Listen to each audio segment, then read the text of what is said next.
بسم الله والحمد لله والصلاة والسلام على رسول الله وعلى آله وصحبه ومن والاه ربي اشرح لي صدري ويسر لي أمري واحلل عقدة من لساني يفقهوا قولي.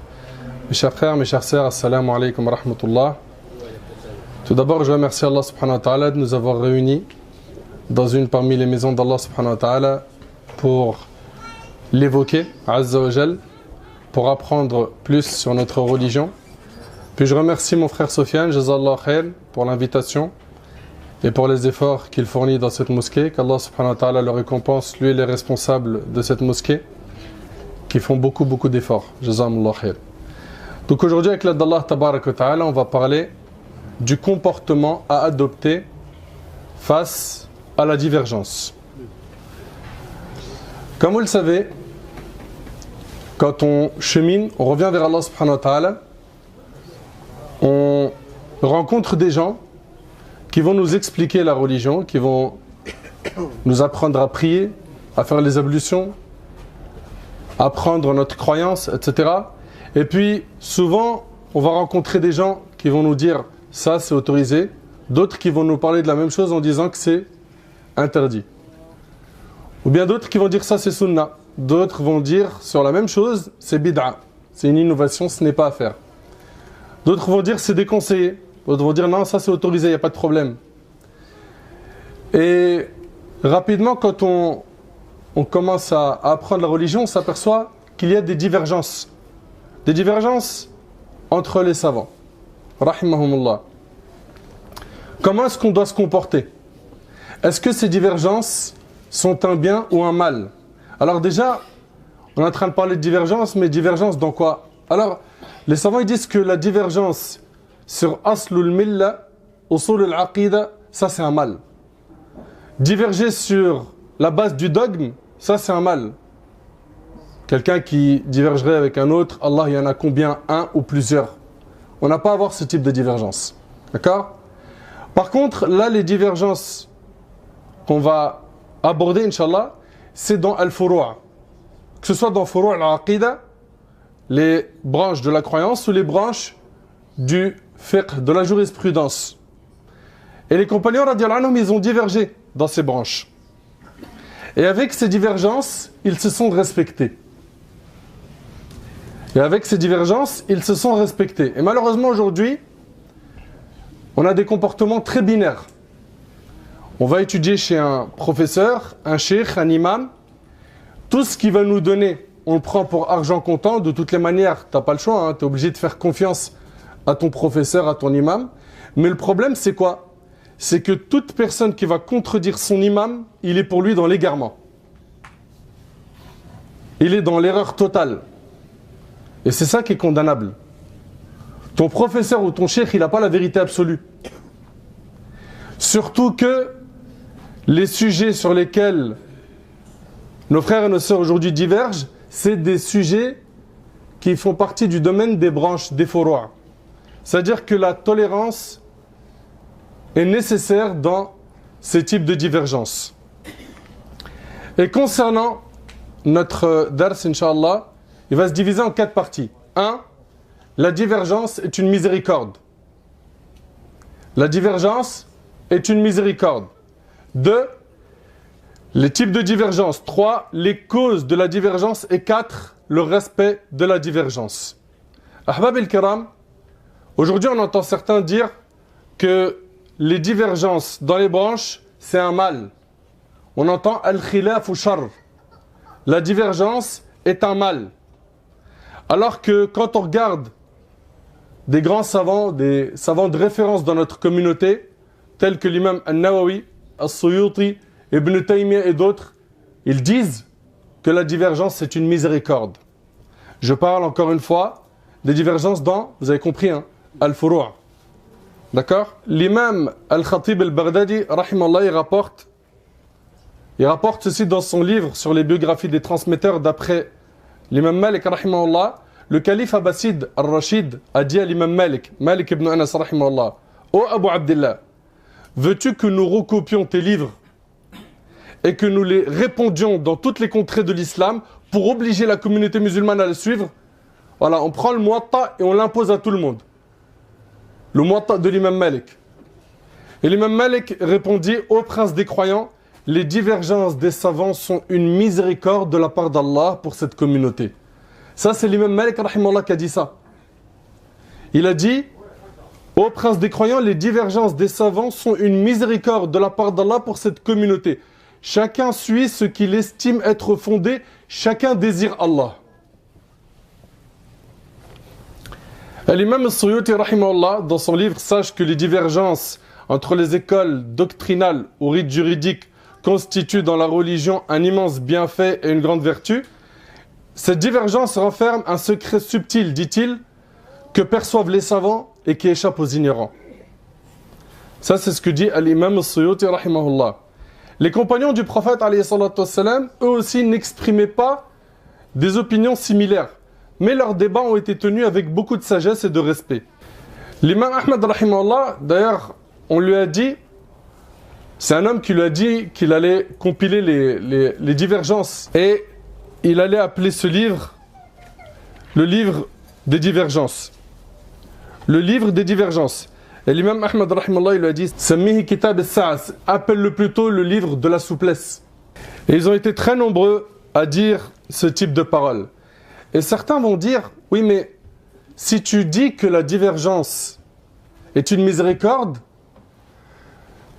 tu sous-entends que l'union sur la même opinion est un adhab, une souffrance, un châtiment. Non. Non, pas du tout. D'ailleurs, c'était les propos de Ibn Hazm. Il a dit: c'est une des paroles les plus incorrectes qui soient. Écoutez bien, il a dit: car si la divergence était une miséricorde, alors l'accord serait une punition. C'est ce qu'a dit Ibn Hazm, rahimallah. Ce qu'aucun musulman ne dirait, parce qu'il ne peut seulement y avoir accord ou désaccord, et il peut seulement y avoir miséricorde ou punition. L'imam Nawawi, rahimallah, qui a dit dans son commentaire de Sahih Muslim, il a dit: si quelque chose est une miséricorde, cela ne signifie pas que l'inverse de cette chose est l'inverse d'une miséricorde. Vous suivez? Personne ne fait ce genre de lien. Et personne ne dit même ce genre de choses, sauf un ignorant ou celui qui affecte l'ignorance. Allah subhanahu wa ta'ala a dit, écoutez attentivement, et parmi sa miséricorde, il a créé la nuit. Écoutez bien, et parmi sa miséricorde, il a créé la nuit pour vous, afin que vous vous y reposiez. Ici, Allah a qualifié Azza wa Jal la nuit de miséricorde. Pourtant, ça n'implique pas forcément que le jour soit une punition. Est-ce bien clair? Et on parle ici des divergences qui ont été fondées. Pas des avis qui ont été abandonnés, isolés, critiqués par l'ensemble des savants, ou des avis qui viennent contredire al-ijma', le consensus. On est en train de parler vraiment des divergences fondées, pas de ce qu'on entend aujourd'hui. La femme peut être imam, ok, faire khutbatul jum'a. Ça contredit l'écrasante majorité des savants. D'accord? C'est des avis à abandonner. Ou bien d'autres qui vont dire: le voile n'est pas obligatoire. Il y a un avis qui dit ça. Ça contredit l'ijma', le consensus. D'accord? Ces opinions-là, on ne les calcule pas. Ça, c'est à mettre de côté. Là, on est en train de parler des divergences qui sont fondées, où il y a de l'argumentation, c'est bâti sur quelque chose, et surtout, ça vient de la part des 4 écoles. Ok?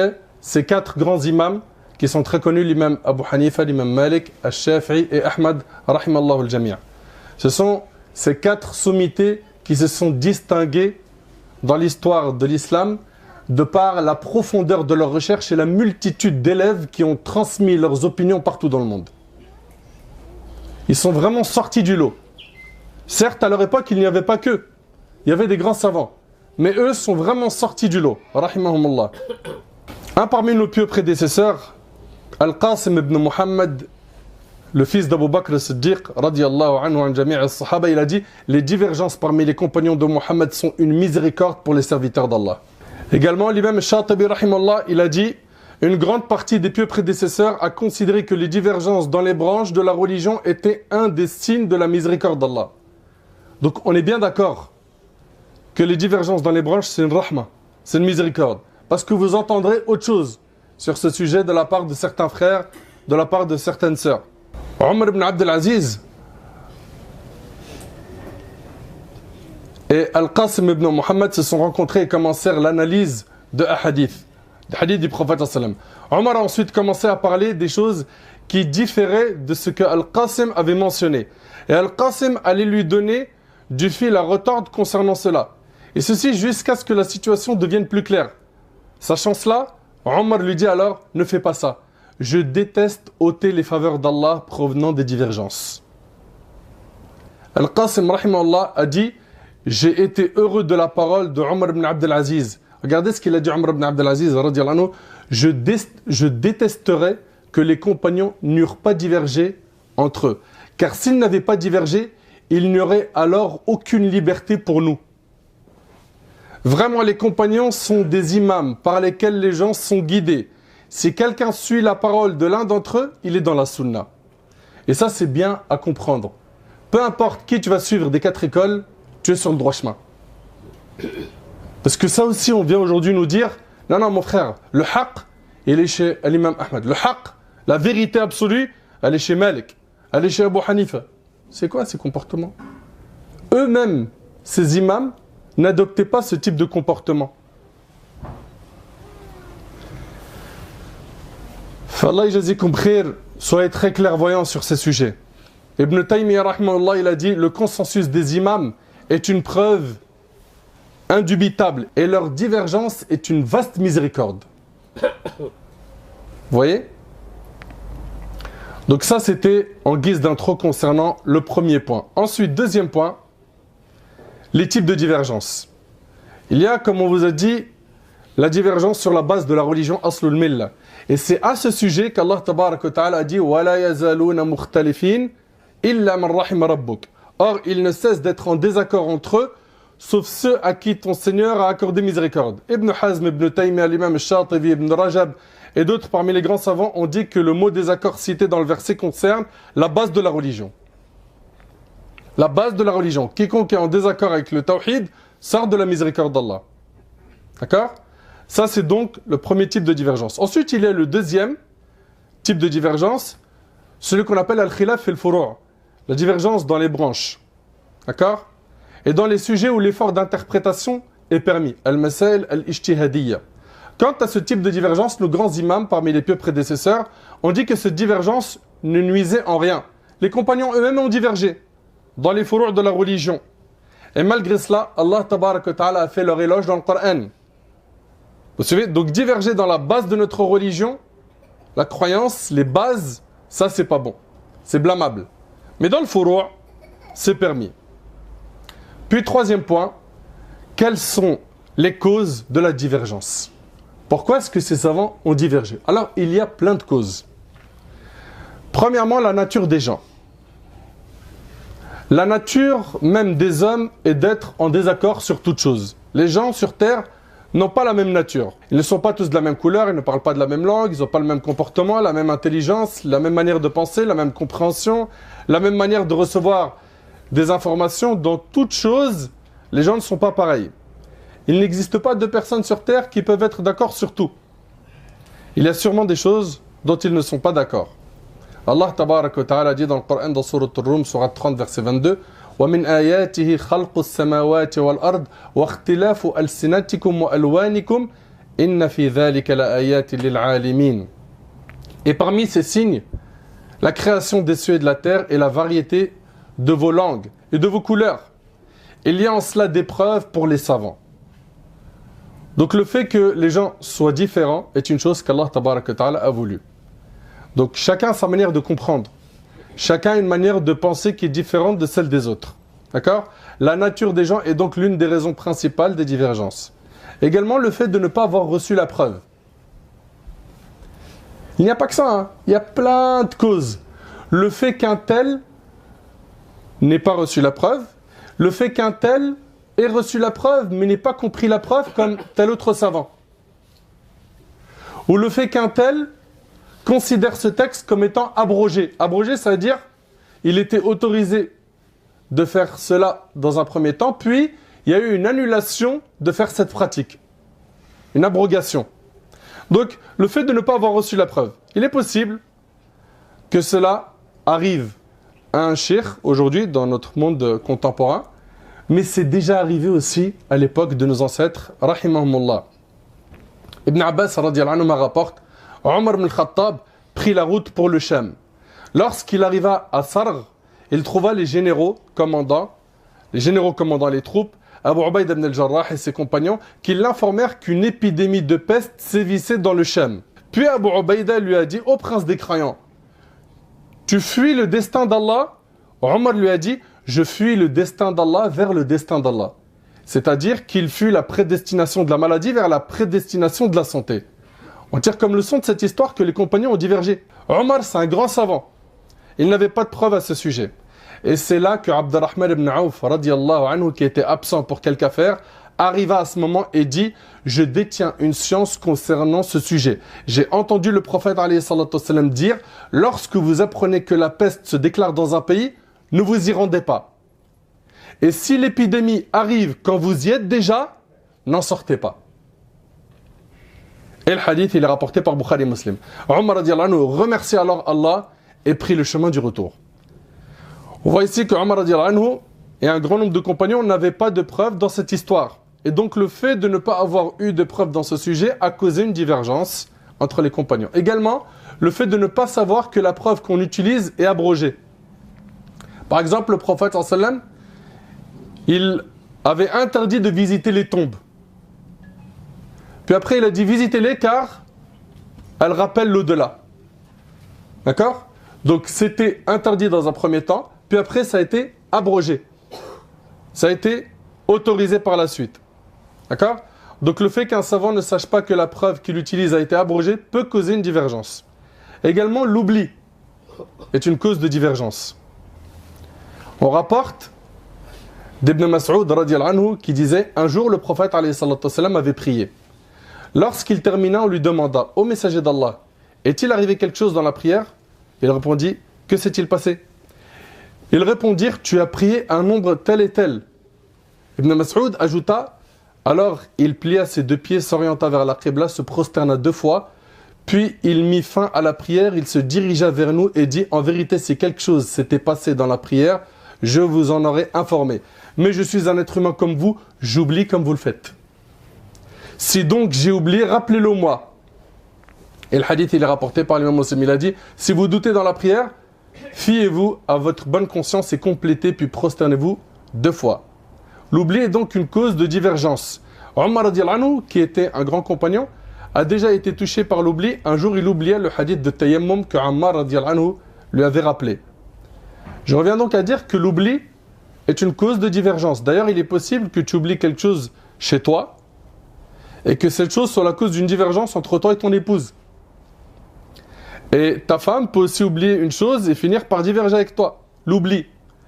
Également, parmi les causes de divergence, il y a la compréhension de la preuve. Un tel parmi les compagnons, parmi les savants, va comprendre cette preuve de telle manière. Et subhanallah, quand on étudie le fiqh, des fois, on voit le même texte qui va servir à tel savant et à tel autre parmi les 4 écoles, et ils vont diverger alors que leur preuve est la même. Donc là, ici, c'est quoi la cause? C'est la compréhension du texte. Ibn Umar radiyallahu anhuma rapporte lorsque le prophète sallam s'en est retourné de l'expédition des Ahzab, les coalisés, qui a eu lieu en l'an 5 de l'Hégire au mois de Shawwal, Jibril est venu à lui et lui a commandé de mener une expédition contre les Bani Quraïza, la dernière tribu juive de Médine à avoir trahi son engagement. Le prophète alayhi salatu wassalam a invité ses compagnons à se préparer et leur a dit qu'aucun d'entre vous ne prie la prière du Asr à moins d'être chez les Bani Quraïza. La phrase elle est claire. Le Asr, vous le priez que lorsque vous arrivez à Bani Quraïza. La phrase, elle vient du prophète sallam et il y a eu 2 groupes de compagnons. Ils ont divergé sur la compréhension de cette phrase. L'heure du Asr est arrivée alors que certains d'entre eux étaient en route et ils se sont divisés en 2 parties. Une partie qui a dit nous allons prier avant que l'heure du Asr ne se termine. Et une autre a dit non, le prophète sallam a dit qu'on doit prier l'Asr quand on arrive à Bani Quraïza. Un groupe a donc prié à l'heure et l'autre groupe il a prié dès qu'il arrivait chez les Bani Quraïza. Ok? Ils ont donc divergé.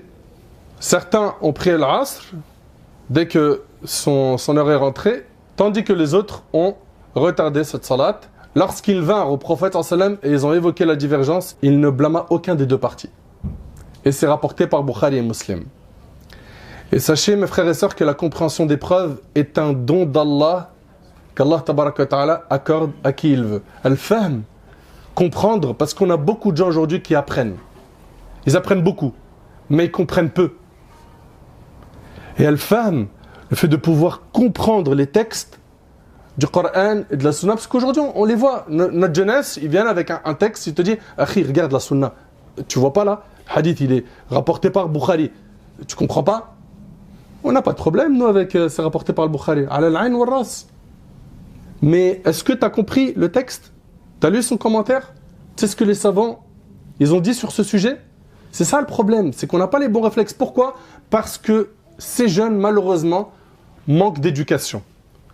Ils n'ont pas des bons éducateurs qui leur expliquent bien les choses. Et le prophète, alayhi salatu wassalam, dans le hadith de Muawiyah radiyallahu anhu, il a dit, quand Allah veut du bien à quelqu'un, il lui fait comprendre la religion. Et c'est rapporté par Bukhari et Muslim. Et malheureusement, wallahi, ça nous fait mal au cœur quand on reçoit des emails, des messages, sur les réseaux sociaux, sur le téléphone, où les gens ils viennent, ils te posent une question, et tu te dis, mais comment il a pu comprendre ça? Moi, je me rappelle une fois, et c'était quelque chose qui m'avait vraiment surpris, j'avais reçu un mail d'une sœur qui était convertie à l'islam.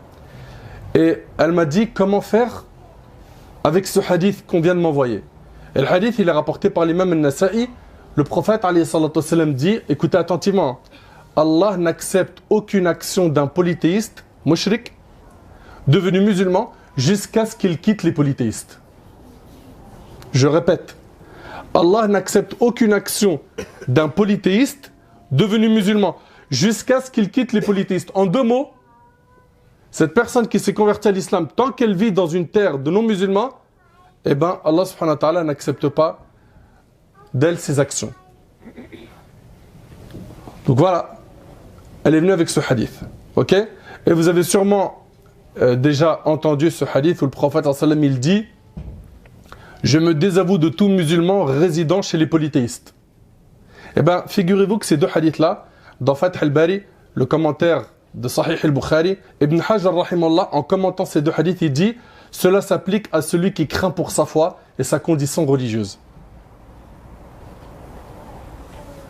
Donc venir dire, la personne qui se convertit à l'islam, elle n'a pas le droit de résider dans une terre de non-musulmans, elle doit partir, émigrer, partir direct. Mais subhanallah, tu n'as pas lu l'explication des textes. Et c'est ça aujourd'hui qu'on reproche à beaucoup de gens. C'est qu'ils ne creusent pas. Ils ne creusent pas les sujets. Et sachez aussi que ce n'est pas parce qu'on est âgé qu'on a une meilleure compréhension des preuves que quelqu'un qui est plus jeune. On a aussi ça. La personne âgée qui vient dire: Srir, parce qu'il ne m'arrafche. Imam, ouais. C'est un petit, il ne connaît rien. Comment ça, imam quoi? Je connais le Coran, il n'était même pas encore né. Pas de problème. C'est très bien, mashallah. Mais ça se trouve, tu n'as pas une compréhension fine de la religion comme cette personne qui est plus jeune que toi. Et bien sûr, pour avoir cette compréhension saine de la religion, il faut quoi? Il faut taqwallah. Allah tabaraka wa ta'ala, il a dit: wattaqullah wa yu'allimukumullah. Et craignez Allah, et Allah vous enseignera. Cheikh al-Islam, rahimahullah, lorsqu'il avait du mal à comprendre un sujet de la religion, il priait la nuit. Il se prosternait pour Allah. Il pleurait par crainte d'Allah. Il suppliait Allah et il invoquait Allah subhanahu wa ta'ala en ces termes: Ya mu'allim Daoud, allimni. Wa ya mufahim Sulayman, fahimni. Ô toi qui as enseigné à Daoud, enseigne-moi. Ô toi qui as fait comprendre à Sulayman, fais-moi comprendre. Invoquons donc Allah afin qu'il nous ouvre la porte de la compréhension de la religion. Si Allah tabaraka wa ta'ala voit en nous la sincérité, il nous accordera le plus beau des cadeaux du monde, à savoir la compréhension du din.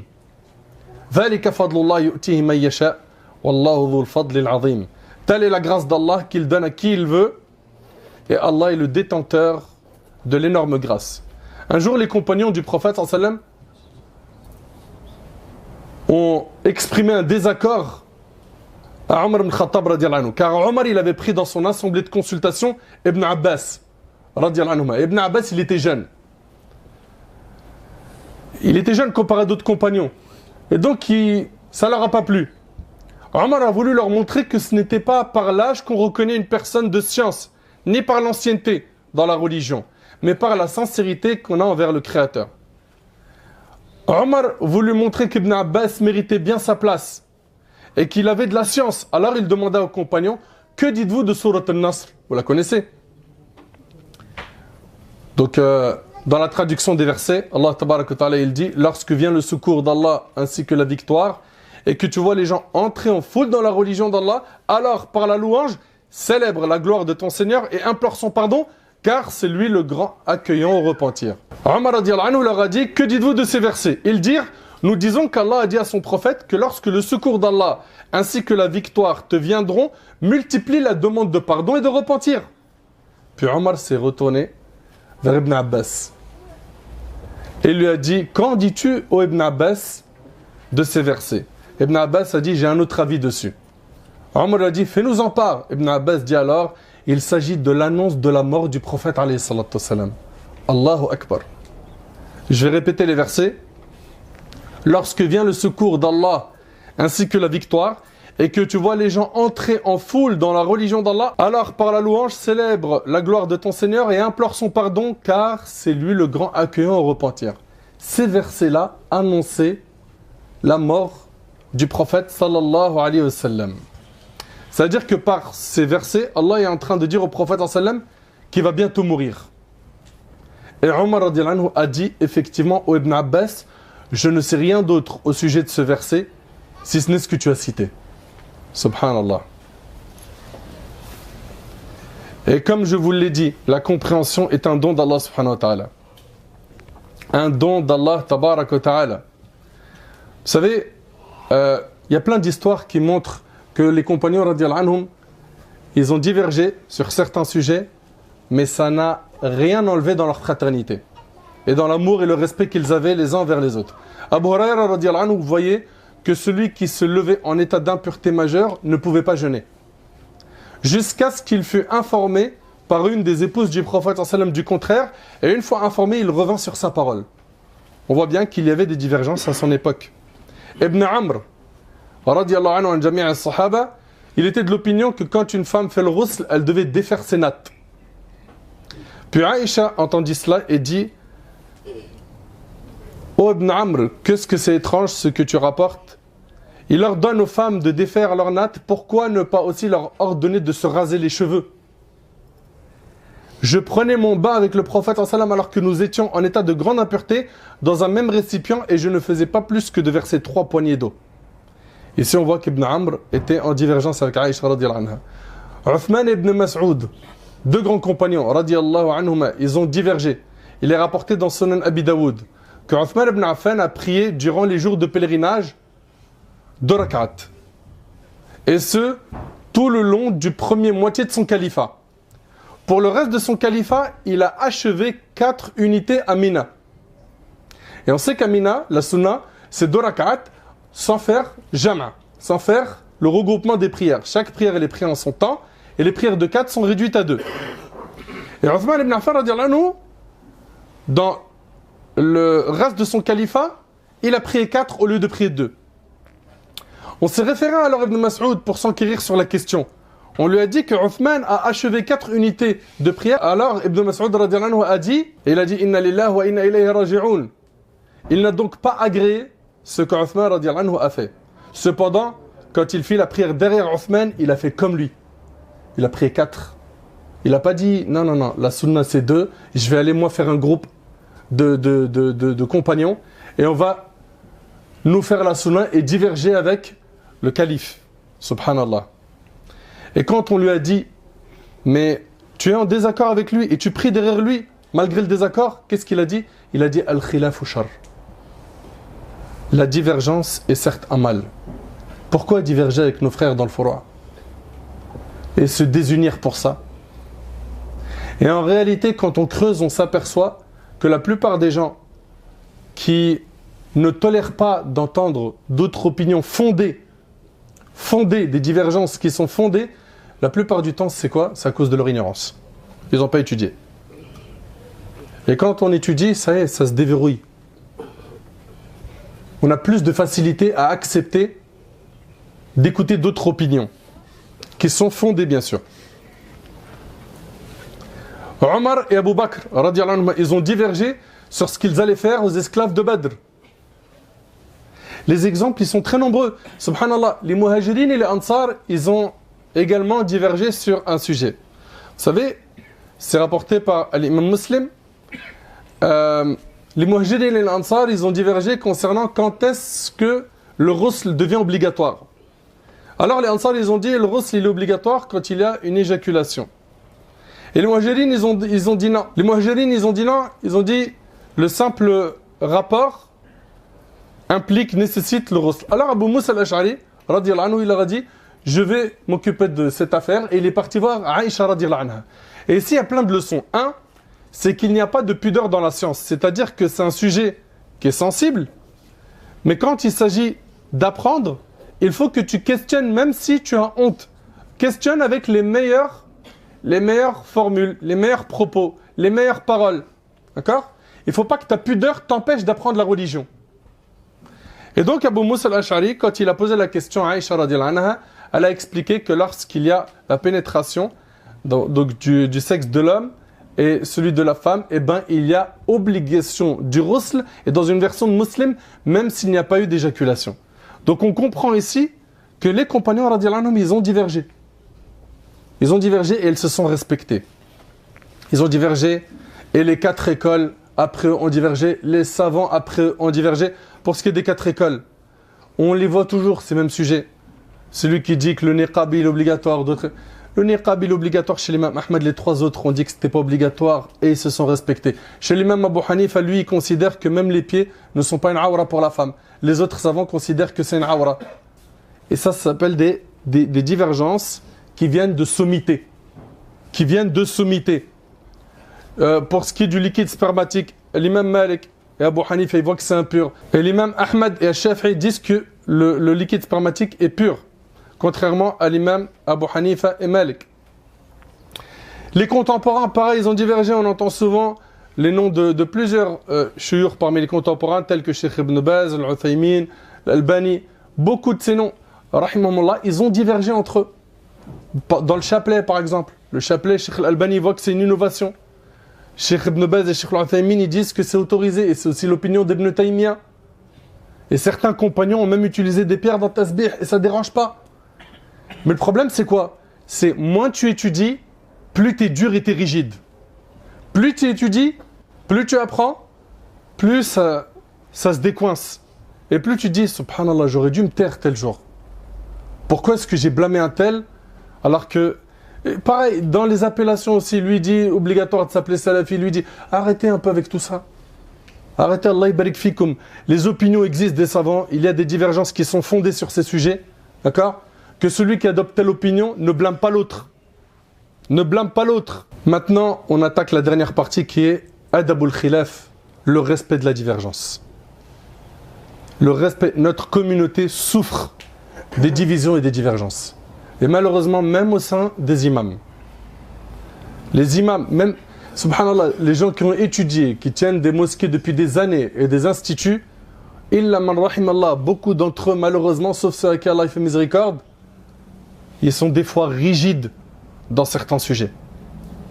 Et il va y avoir des animosités qui vont se créer de par les divergences d'opinion qu'ils ont dans le furu'. Et ça, c'est quelque chose à blâmer. À blâmer.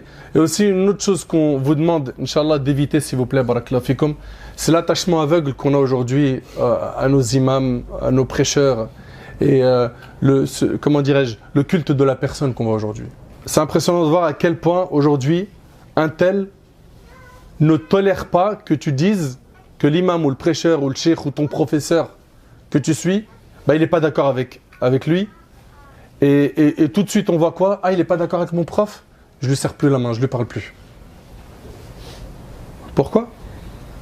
Pourquoi ce comportement? Il a le droit de ne pas être d'accord avec ton prof, avec ton imam. Ton imam, c'est pas un prophète. Non mais moi, mon imam, il a quand même une particularité, mon frère. Tu sais c'est quoi? C'est qu'il prend toujours le qawl al-rajih. Il prend l'avis le plus fort. Mais c'est l'avis le plus fort selon lui. C'est lui, en faisant ses recherches et ses lectures, il arrive à ce résultat. Tu prends un autre imam sur le même sujet, il va dire non, la vie le plus fort, c'est pas ça. Et pour sortir de ces problèmes, il y a une solution qui est simple. Et c'est une solution qui a existé depuis les premiers temps. Et qui existe toujours. C'est de revenir aux écoles juridiques. De suivre une parmi ces écoles. Non mon frère, moi je suis la majorité. Mais comment tu fais quand... Alors la majorité pour toi, ça veut dire 3 écoles sur 4. 3 écoles sur 4, on dit ça. Ok? Ou bien, il y a ici 4 écoles qui disent telle chose et les autres disent telle autre. Mon frère, le problème c'est quand tu vas te retrouver dans des sujets où il y a 2 opinions. Vas-y, dis-moi, tu fais comment? Ou 4 avis différents. Dans certains sujets de fiqh, des fois les 4 écoles, ils ont une opinion chacun qui est différente. Tu fais comment? Ben, je regarde c'est lequel le dalil le plus fort. Toi, tu as le niveau d'aller voir les textes et les preuves et les fondements de chacun et faire des études comparatives. Un peu de modestie. Un peu de modestie. Mais faut que chacun reste à sa place. Arriver à ça, à pouvoir faire des études comparatives et regarder les fondements d'un tel, les preuves d'un tel, mais ça demande un niveau énorme que toi et moi on n'a pas. Donc si tu n'es pas capable, tu n'as pas atteint le degré d'ijtihad, tu n'es pas un mujtahid, tu es un muqallid. Un muqallid, il se contente, un suiveur, il se contente de suivre un mujtahid. Suis un des 4 parmi les imams, les 4 écoles, et évolue, apprends. Et quand tu apprends le fiqh, tu l'apprends par étapes. D'abord une vision globale, sans avoir les preuves. C'est-à-dire que tu apprends juste ce que dit l'école juridique sur les chapitres de fiqh. Deuxième étape, c'est tu apprends ses opinions de l'imam Malik, par exemple, avec ses preuves. Et après, tu regardes les divergences. Mais aujourd'hui, regardez comment c'est enseigné. Il rentre, il n'a aucun outil, il ne maîtrise pas l'arabe, il ne connaît pas les subtilités de l'arabe, il ne connaît rien dans toutes les matières. Et il te dit non ici parce qu'il y a telle preuve qui contredit telle preuve. Arrête. Bien sûr, je m'adresse ici à quelqu'un qui est débutant. Ok? Et qui n'a pas les outils pour pouvoir rentrer lui-même dans ses livres, ses océans, les ummahat, les grands livres, et comprendre tout seul. Après, tu as des gens qui vont dire, mais ça veut dire quoi? Ça veut dire que le Coran et la Sunna, il n'y a qu'une élite qui peut la comprendre, c'est ça que tu veux nous dire? Et ça aussi, c'est une ambiguïté. Non.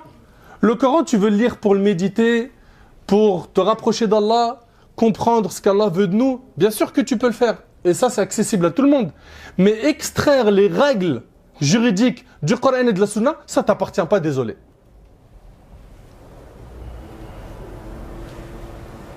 Ça ne t'appartient pas. Me dis pas, je lis un verset et je sors les règles. T'es qui? Ou bien je lis les hadiths du prophète sallam et je te dis tout de suite les 15 leçons que contiennent chaque hadith. Un peu de modestie, ok? Restons à nos places, barakallahu fikum. Donc s'il vous plaît, ne vous attachez pas aveuglement aux imams, aux prêcheurs. Vous voulez vous attacher à quelqu'un, attachez-vous aux 4 écoles sans pour autant rendre égaré ou innovateur celui qui ne suit pas la même école juridique que vous. D'accord? Donc ça c'est un point qui est très important. Allah yabarik fikum. Soyez sincères, suivez les grands savants, ok? Je parle ici des 4 écoles, et ne vous disputez pas avec ceux qui n'ont pas la même opinion que vous. Et ne soyez pas de ceux qui vont s'allier et se désavouer en fonction de mon cheikh ou de mon imam ou de mon prof. Ça, c'est aussi un gâchis qu'on voit. Moi, j'aime ceux qui aiment mon cheikh et je déteste ceux qui détestent mon cheikh. C'est un égarement, ça. Al-hub yakunu lillah. Quand on aime pour Allah, pas pour tel cheikh. Et quand on déteste, c'est pour Allah, pas pour tel prof ou tel prêcheur. Faites-y très attention, Allah yajazikum khair. Et l'imam Shatibi rahimallah, il a dit certains ont trébuché, ils ont pris un mauvais chemin car ils se sont détournés des preuves et ils s'en sont remis aux hommes. Ici, ils ont fait quoi? Un ta'assub a'ma. Et à cause de cela, ils sont sortis de la voie des compagnons et des successeurs et ils ont suivi leur passion sans science et ils se sont égarés du droit chemin. Et Ibn Taymiyyah, rahimahullah, il a dit « Nul n'a le droit de désigner une personne pour la communauté en appelant à sa voix, en s'alliant et en se désavouant pour elle, excepté le prophète. » Aujourd'hui, on dit « C'est lui qui a la vérité absolue, personne d'autre. » Tu n'as pas le droit de faire ça. Et nul n'a le droit de désigner des paroles pour la communauté en appelant à elle et en s'alliant et en se désavouant pour elle, en dehors des paroles d'Allah, de son messager, et ce sur quoi la communauté s'est réunie. Et quiconque fait cela aura commis les actes des gens de l'innovation et des passions. Et Ibn Taymiyyah rahimahullah dit également, quiconque s'attache aveuglement à un des imams en particulier en dehors des autres, ce dernier est comme celui qui s'est attaché aveuglement à un des compagnons en particulier en dehors des autres, tout comme le Rafidi qui s'attache aveuglement à Ali, et comme le Khariji qui critique Uthman et Ali. Quiconque fait cela aura agi comme les gens de l'innovation et des passions. Donc faites-y attention, Allah yajazikum khair. Ok? Et que ton professeur ou ton cheikh, il faut que tu acceptes que quelqu'un te dise sur ce sujet-là il s'est trompé ou il a fait une erreur. Il n'est pas infaillible. Ok? Deuxièmement, la sincérité. Donc on a dit la sincérité et de suivre une école. Se détacher des passions. Se détacher des passions. Renouvelle ta foi. Renouvelle ton intention. Ok? Et pose-toi les bonnes questions. Pourquoi est-ce que je suis venu étudier? Pour Allah ou pour une autre raison? Pourquoi est-ce que je débat? Pour mes passions, pour mon ego, j'aime bien gonfler mon nefs. Si c'est le cas, change ton intention. Change ton intention très rapidement. La passion est un roi injuste, ignorant, qui ferme les oreilles et les yeux face à la vérité. Ibn Taymiyyah rahimahullah, il a dit: quiconque juge les gens sans science a contredit la parole d'Allah et ne poursuit pas ce dont tu n'as aucune connaissance. Et quiconque juge les gens sans équité, et c'est ce qu'on voit aujourd'hui le plus, a contredit la parole d'Allah, et que la haine pour un peuple ne vous incite pas à être injuste. Pratiquez l'équité, cela est plus proche de la piété. Aujourd'hui, on voit que quand on est en désaccord avec tel groupe, ou tel imam, ou telle personne, eh ben, parfois on manque d'équité. Parce qu'on n'aime pas cette personne, sa pensée, ses opinions, eh ben, on va être injuste. On va tomber dans le zulm. Et ça, ce n'était pas le comportement de nos ancêtres, rahimahullah. Ils sont restés justes, même avec les personnes avec qui ils divergeaient, avec qui ils ne s'entendaient pas. Et prenez garde à ne pas tomber dans ces fléaux qu'on voit sur le net, manger la chair des gens de science, rabaisser les savants, rabaisser les imams, rabaisser les prêcheurs. En fait, on rabaisse tout le monde au point où on détache les gens de la religion. Plus personne n'est crédible. Ibn Asakir, rahimallah, il a dit: sache mon frère qu'Allah te préserve que la chair des savants est empoisonnée, et que la loi d'Allah concernant ceux qui dénigrent les savants est connue, et que celui qui ne retient pas sa langue en disant des choses négatives sur les savants, Allah l'éprouvera avant sa mort par la mort de son cœur. Faites attention, Allah yabarik fikum, ne tombez pas dans ça. Soyez toujours de ceux qui vont avoir un bon comportement. Ne sois pas heureux de voir tel frère ou tel imam tomber dans l'erreur. Aie de la rahma dans ton cœur. L'imam Shafi'i, rahimahullah, regardez cet homme impressionnant. Quand il débattait, regardez l'état d'esprit qu'il avait. Il disait: je n'ai jamais débattu avec quelqu'un sans demander à Allah que la vérité jaillisse de sa bouche. Je répète, je n'ai jamais débattu avec quelqu'un sans demander à Allah que la vérité jaillisse de sa bouche à lui. Ça montre l'ikhlas. Ça montre que son ego, il n'avait pas de place. Aussi, avoir le bon soupçon envers celui qui a un autre avis que le tien. Il est possible que tu aies tort ou raison. Et il en est de même pour celui qui diverge avec toi. Si tu sais cela, ne rabaisse pas les autres en te faisant des éloges. En te jetant des fleurs, Allah subhanahu wa ta'ala dit dans Surat Al-Najm: فَلَا تُزَكُّوا أَنفُسَكُمْ هُوَ أَعْلَمُ بِمَنِ اتَّقَى. Ne vantez pas vous-même votre pureté. C'est lui qui connaît mieux ceux qui le craignent. Ils sont là à se jeter des fleurs. Où est passée ta sincérité? Et le prophète alayhi salatu wassalam a dit Iyyakum wadh-dhann, méfiez-vous de la présomption, car la présomption est le parler le plus mensonger. Allah tabaraka wa ta'ala a dit Ya ayyuhalladhina amanu ijtanibu kathiran min adh-dhann inna ba'da adh-dhanni ithm. Ô vous qui avez cru, évitez de trop conjecturer sur autrui, car une partie des conjectures est péché. Et l'imam al-Qurtubi rahimallah, il a dit penser du mal d'une personne dont l'apparence est pieuse est interdit dans la religion d'Allah. Si tu vois que le côté apparent de ton frère est bon, sache que tu n'as pas le droit de fouiller dans son cœur et de creuser dans son cœur. Fais pas ça. Fais pas ça. Tu vois de lui du bien, comporte-toi avec lui bidhahirihi, selon ce qu'il dégage en apparence. Et méfiez-vous d'adopter cette attitude qui consiste à creuser les défauts des gens. Le prophète alayhi salatu wassalam, dans le hadith d'Abu Barz al-Aslami radiyallahu anhu, il a dit ô vous qui avez cru avec vos langues alors que la foi n'a pas encore pénétré votre cœur, ne médisez pas des musulmans et ne cherchez pas les défauts de vos frères, car quiconque cherche les défauts de son frère en islam, Allah cherchera les siens, et celui dont Allah cherche ses défauts, il l'humiliera en mentionnant ses défauts, même ce qu'il a commis seul dans sa demeure. Et c'est rapporté par Ahmad et d'autres. Également, ne pas se tourner le dos après la divergence. Ibn Taymiyyah rahimallah, il a dit وَأَمَّا الْإِخْتِلَافِ فِي الْأَحْكَامِ فَأَكْثَرُ مِنْ أَنْ يَنْضَبِطْ وَلَوْ كَانَ كُلَّمَا اخْتَلَفَ مُسْلِمَانِ فِي شَيْءٍ تَهَاجَرَ لَمْ يَبْقَ بَيْنَ الْمُسْلِمِينَ عِصْمَةٌ وَلَا أُخُوَّةٌ. Quant à la divergence concernant les règles, elles sont trop nombreuses. Et si à chaque fois que deux musulmans divergent sur une chose, ils se tournent le dos, il ne restera plus entre les musulmans ni union ni fraternité. Et je finis ce thème en parlant d'un comportement très important qui est, quand on débat avec hikmah, avec sagesse. Avec les meilleures paroles, bonne exhortation, en utilisant les meilleurs mots. Allah tabaraka wa ta'ala dit Ud'u ila sabili rabbika bil hikmati wal maw'izati al hasana. Par la sagesse et la bonne exhortation, appelle les gens au sentier de ton Seigneur. Et Allah tabaraka wa ta'ala, concernant les débats, il a dit azza wa jal wajadilhum billati hiya ahsan, et débat avec eux de la meilleure façon. Donc tu veux débattre avec hikmah. C'est quoi la hikmah? C'est quoi la sagesse? C'est qawlu ma yanbaghi fi al-waqt alladhi yanbaghi ala al-wajh alladhi yanbaghi. Dire ce qu'il faut au moment où il faut, de la manière qui convient. Débat donc avec sagesse, sois miséricordieux dans le débat. Si par exemple tu débats avec un frère, ne sois pas orgueilleux. N'aie pas pour objectif de le piétiner, de le mépriser. Recherche par ce débat le haqq, la vérité. Ne pense surtout pas que tu es pieux et que lui c'est un pervers. Regardez l'imam Shafi'i. Il demandait à Allah qu'il fasse jaillir la vérité dans la bouche de son interlocuteur. Allahu Akbar. Aujourd'hui, on a perdu beaucoup de tout ça.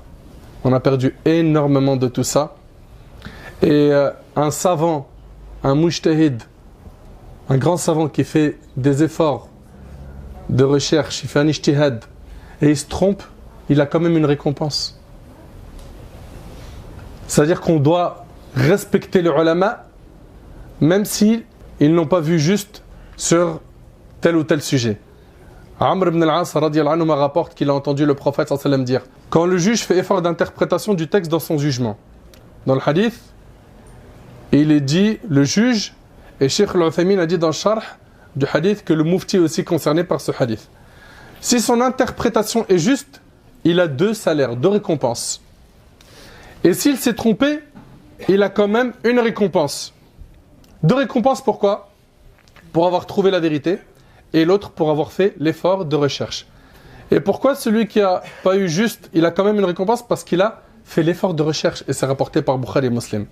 Voilà mes frères et sœurs, en résumé, le comportement adopté en cas de divergence. Je demande à Allah subhanahu wa ta'ala qu'il unit nos cœurs, qu'il nous accorde une clairvoyance et qu'il nous facilite de bien comprendre notre religion. Je demande à Allah subhanahu wa ta'ala de nous unir sur la vérité, de nous accorder ce magnifique comportement qui est le respect de la divergence. أسأل الله سبحانه وتعالى أن ينفعني بما قلت وأن ينفعكم بما سمعتم. هذا ما أعلم والله عز وجل أعلى وأعلم. سبحانك اللهم وبحمدك أشهد أن لا إله إلا أنت أستغفرك وأتوب إليك. جزاكم